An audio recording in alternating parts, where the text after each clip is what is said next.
వందనాలండి. ఈరోజు జూలై 8 దేవుని మార్గంలో నడుచుట అంటే ఏంటో చూద్దాం. ద్వితీయోపదేశకాండం 5:33లో మోషే ఇజ్రాయేలీలకు దేవుడు చెప్పిన మాటలు చెప్తున్నాడు. మీరు కుడికే గాని ఎడమకే గాని తిరగక మీ దేవుడైన యెహోవా ఆజ్ఞాపించినట్లు చేయుటకు జాగ్రత్త పడవలెను. మీరు స్వాధీనపరచుకొనబో దేశంలో మీరు జీవించుచు మేలు కలిగి దీర్ఘాయుష్మంతులగునట్లు మీ దేవుడైన యెహోవా మీకు ఆజ్ఞాపించిన మార్గములన్నిట్లో నడుచుకొనవలెను అని చెప్తూ ఉన్నాడు. ఇంతవరకు దేవునితో నడుచుట, దేవుని సన్నిధిలో నడుచుట చూసాం. ఇప్పుడు దైవభక్తి గల జీవితంలోని 3వ తరం చూస్తున్నాం. వీరు దేవుని మార్గంలో నడవమని ఆజ్ఞాపించబడ్డారు.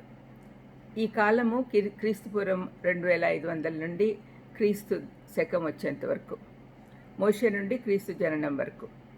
దేవుడు అబ్రహాం ద్వారా సకల జనులను ఆశీర్వదించాలనుకున్నాడు. కానీ తర్వాతి తరం వారు అబ్రహాము, ఇస్సాకు, యాకోబులాగా దేవుని ఎదుట నడవలేదు. కాబట్టి వారు ఐగుప్తు బానిసత్వంలోకి వెళ్ళారు.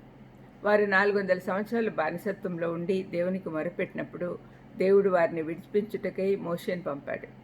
యాకోబు దేవుడు బలహీనులైన తన ప్రజల పక్షాన బలవంతుడుగా నిలబడ్డాడు. ఎలోహీం అని పిలువబడుతున్న దేవుడు ఆ పదానికి ఉన్న అర్థాలన్నింటినీ వారి పక్షాన నెరవేర్చాడు. బలవంతుడు అని అర్థమిచ్చే ఈ పదంలోని 4 లక్షణాలు ప్రజల పట్ల కనికరంతో చూపెట్టాడు. ఆయన ప్రజల మొర విన్నాడు, అబ్రహాంతో చేసిన నిబంధన జ్ఞాపకం చేసుకున్నాడు, తన ప్రజల శ్రమలను చూశాడు, వారి పట్ల దయ చూపాడు. వారు చేసిన పాపములను బట్టి వారు పశ్చాత్తాప పడకపోయినా ఆయన కనికరం చూపించాడు. క్యాంప్బెల్ మార్గన్ ఈ విషయం గురించి ఇలా అన్నాడు: శిక్ష నుండి తప్పించుకోవడానికి చాలాసార్లు మొరపెట్టుకుంటాం. బాధను గురించే కానీ బాధ వెనుక ఉన్న పాపం గురించి మనము మొరపెట్టుకోవట్లేదు. మనకు నొప్పి కలిగించే వాటి నుండి ఉపశమనం కోరుకుంటాం, కానీ దేవుణ్ణి బాధ పెట్టే విషయాన్ని బట్టి కాదు. ఇజ్రాయేలీలు అదే చేశారు, మనం కూడా అదే చేస్తున్నాం.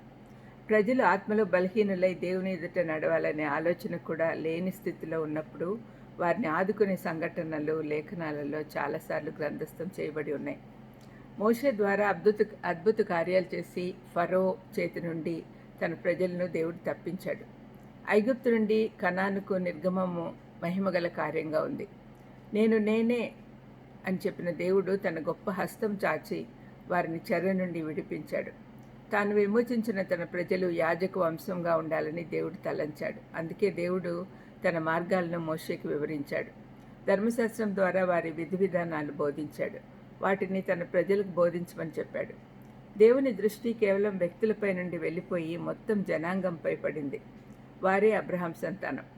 తాను ఏర్పరచుకున్న తన జనాంగము భక్తిగల జీవితం జీవించాలని కోరుకుంటున్నాడు. ప్రార్థన చేసుకున్నాడు. దయమైడ యేసునాయన స్తోత్రం ప్రభా, మీ మార్గంలో నడిచేది మాకు కూడా నేర్పించమని, మోషేకు బోధించిన విధంగా మాకు కూడా బోధించమని యేసుక్రీస్తు నామమున వేడుకొంచున్నాను తండ్రి. ఆమేన్. God bless you.